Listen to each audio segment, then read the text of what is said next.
Fala galerinha, tudo bem? Tô passando aqui para falar sobre um tema que foi recorrente agora na COP30 e as discussões vêm ocorrendo, que é sobre os tipping points, né, ou pontos de não retorno. No nosso planeta, a gente precisa entender que tudo está conectado, tudo é cíclico, né? O ciclo da água, as cadeias alimentares, tudo que existe no nosso planeta é cíclico e se conecta de alguma forma. Durante a COP30 foi apresentado um relatório, né? E nesse relatório, alguns pontos de não retorno foram apresentados, ou possíveis pontos de não retorno a serem atingidos pelo planeta, se nós não chegarmos a uma conclusão ali voltada para a preservação ambiental. Então, a primeira coisa que a gente precisa entender é que os pontos de não retorno, ou tipping points, que foram apresentados, esse conceito é um conceito que é das ciências exatas e natureza, que fala que quando um fenômeno chega a um certo ponto, ele não retorna mais ao que ele era antes. Esse conceito vem, por exemplo, da ideia de um buraco negro que, quando ele atinge um certo ponto, uma certa distância, nem a energia, nem a luz consegue escapar dele, por exemplo. Então, tudo vai ser absorvido por esse buraco negro. Na ecologia, quando a gente fala de ecossistemas e quando a gente fala, por exemplo, de preservação ambiental, os tipping points ocorrem quando elementos da natureza não conseguem mais serem recuperados, né? E aí esse relatório que foi apresentado na COP30, ele traz que, por exemplo, a floresta amazônica, ela é extremamente importante do ponto de vista climático, do ponto de vista hidrológico para o nosso planeta e principalmente aqui para o nosso país. Só que se a gente chegar a um ponto onde a floresta não possa mais ser recuperada, a gente começa a ter N problemas conectados a essa problemática ambiental da não preservação da floresta amazônica. Estudos já comprovam que, se a gente retirar a floresta amazônica ou perder um certo nível, né, florestal, a gente não consegue mais recuperar. E aí boa parte dessas áreas, inclusive da própria região norte, podem se tornar áreas de savana, né? Ou seja, áreas de floresta mais limitada, não uma floresta fechada, né?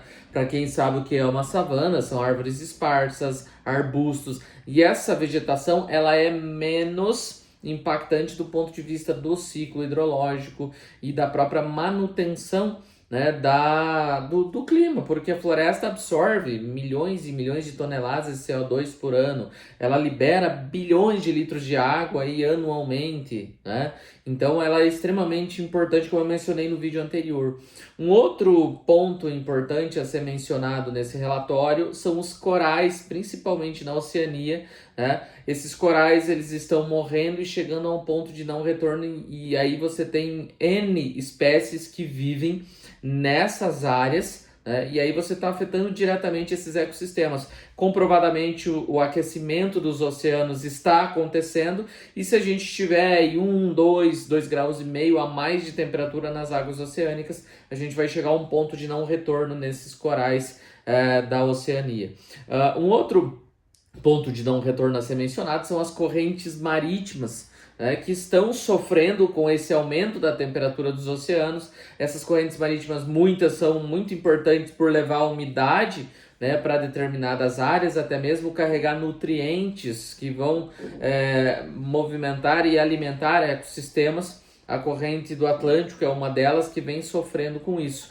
E essas correntes marítimas são extremamente importantes, não só do ponto de vista ecossistêmico, mas também da manutenção do clima no nosso planeta. Então, se a gente chegar a um ponto de não recuperação, vários fenômenos climáticos vão acontecer, e claro, quem vai pagar o pato? A agricultura, quem vive da pesca, vários ecossistemas costeiros tendem a desaparecer, e espécies, inclusive estudos já comprovam que determinadas espécies de peixes que vivem em áreas mais quentes estão se deslocando para áreas mais frias, justamente para encontrar água com temperatura mais adequada à sua sobrevivência. O litoral do Brasil é um deles, que inclusive vem sofrendo já com uma redução do número de pescado, porque essas espécies elas estão saindo dessas regiões aqui litorâneas, próximas do território brasileiro, e indo mais ao norte ou indo mais ao sul para encontrar águas com temperaturas mais adequadas. Então, se não tivermos políticas públicas voltadas para a preservação ambiental, obviamente que a gente vai ter grandes problemas relacionados à questão climática, à questão da manutenção dos sistemas agrícolas. Então a gente vai ter muitos problemas. Então é extremamente importante a gente evitar esses pontos de não retorno ou tipping points, né? O nosso planeta ele é cíclico e a gente não pode interromper esses ciclos. Interrompendo um ciclo, você gera um efeito, né, em borboleta, um efeito em cadeia que vai afetar diretamente a espécie humana, que é a que mais está presente aí e que depende dessa natureza para sua manutenção. Por enquanto era isso, espero que tenha ficado claro. Valeu, falou!